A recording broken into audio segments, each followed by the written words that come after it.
Hi friends, ನಾನು ನಳಿನಿ. ಬನ್ನಿ, ಶಾವಿಗೆಯಲ್ಲಿ ಉಪ್ಪಿಟ್ಟು ಒಂದೇ ಅಲ್ಲ, ಪಾಯಸ ಒಂದೇ ಅಲ್ಲ, ಈ ಥರ ರೊಟ್ಟಿನೂ ಮಾಡ್ಬೋದು ನೋಡಿ. ಒಂದ್ಸಲ ನೀವು ಟ್ರೈ ಮಾಡಿ ಫ್ರೆಂಡ್ಸ್.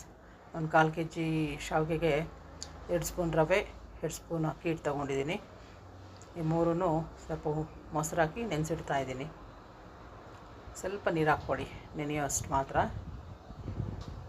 ಈ ಮೂರನ್ನು ಚೆನ್ನಾಗಿ ಮಿಕ್ಸ್ ಮಾಡಿ, ರವೆ, ಅಕ್ಕಿ ಹಿಟ್ಟು, ಶಾವಿಗೆ, ಮೊಸರು ಜೊತೆ.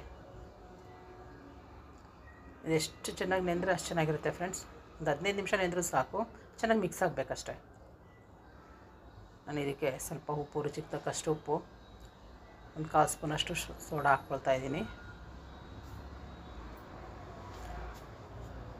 ಈ ಥರ ಒಂದೂ ಮಾಡ್ಬೋದು. ಯಾವಾಗಲೂ ಒಂದೇ ಥರ ಉಪ್ಪಿಟ್ಟು ಶಾವಿಗೆ ಪಾಯಸ ಅಲ್ಲದೆ ರೊಟ್ಟಿನೂ ಮಾಡ್ಬೋದು. ವೆರೈಟಿಯಾಗಿರುತ್ತೆ, ನೋಡೋಕ್ಕೂ ತುಂಬ ಚೆನ್ನಾಗಿರುತ್ತೆ, ಗರಿಗರಿಯಾಗಿ. ಟೇಸ್ಟು ತುಂಬ ಡಿಫ್ರೆಂಟಾಗಿರುತ್ತೆ ಫ್ರೆಂಡ್ಸ್. ಒಂದು 15 ನಿಮಿಷ ಸೈಡ್ಗೆ ಇಟ್ಬಿಡೋಣ. ನಾನು ಇದಕ್ಕೆ 2 ಈರುಳ್ಳಿ ಸಣ್ಣದಾಗಿ ಕಟ್ ಮಾಡ್ಕೊಂಡಿದ್ದೀನಿ, ಒಂದು 3-4 ಹಸಿಮೆಣ್ಸಿನ್ಕಾಯಿ ಖಾರಕ್ಕೆ ಮಾಡಿಕೊಂಡು, ಸ್ವಲ್ಪ ಕ್ಯಾರೆಟು,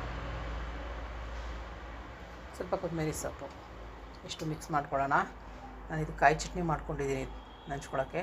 ತವ ಮೇಲೆ ಸ್ವಲ್ಪ ಶಾವಿಗೆ ಸ್ಪ್ರೆಡ್ ಮಾಡಿಬಿಟ್ಟು ಅದ್ಮೇಲೆ ಈ ಬ್ಯಾಟರ್ನ ತೆಳ್ಳವಾಗಿ ತಟ್ಕೊಂಡ್ಬಿಡೋಣ.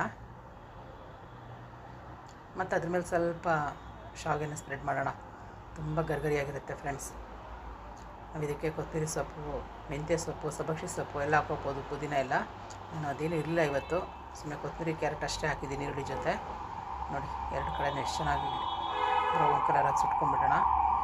ಕಾಯಿ ಚಟ್ನಿ ಜೊತೆ ತುಂಬ ಟೇಸ್ಟಿಯಾಗಿರುತ್ತೆ ಫ್ರೆಂಡ್ಸ್. ಶಾವಿಗೆಯಲ್ಲಿ ಇದು ಒಂಥರ ವೆರೈಟಿ. ನೀವು ಟ್ರೈ ಮಾಡಿ, ಹೆಂಗಿತ್ತು ಅಂತ ಕಾಮೆಂಟ್ ಮೂಲಕ ತಿಳಿಸಿ. ಸಬ್ಸ್ಕ್ರೈಬ್ ಮಾಡ್ಕೊಳ್ಳಿ ಫ್ರೆಂಡ್ಸ್.